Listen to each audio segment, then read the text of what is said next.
le Portugal. Mais ce que je constate surtout, c'est que la question de la gouvernance est importante, mais elle ne suffira pas. Vous voyez bien que nous sommes confrontés à une accumulation de défis, à la fois le défi climatique, et puis aujourd'hui le défi de cette construction européenne, le défi économique, et surtout confronté à une logique que nous appelons, nous les écologistes, productivistes, que vous pouvez appeler capitaliste, comme vous voudrez, qui est la logique du court terme.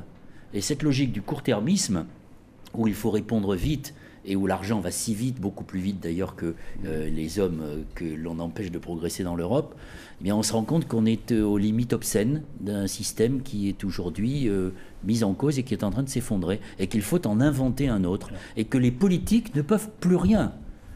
Des responsables politiques français, vous vous souvenez, ça leur a coûté cher, avaient dit mais nous n'y pouvons rien, c'était à propos de ces événements. C'était Lionel Jospin. C'était Lionel Jospin à propos de la crise en Belgique, et de la crise industrielle en Belgique, de Renault en Belgique. Oui, aujourd'hui, les politiques sont totalement dépassés par les traders, par les enjeux financiers, par cet argent qui va à toute vitesse, à des fractions de seconde. Regardez ce qui s'est passé avec cette supposée erreur d'un trader de 16 millions à 16 milliards qui a mis le feu à l'ensemble des... Non, je n'y crois pas beaucoup, parce que je pense qu'effectivement, nous sommes dans une logique où ce sont les financiers, les traders, les hedge funds qui font la loi, et où les politiques sont complètement débordés. C'est aussi les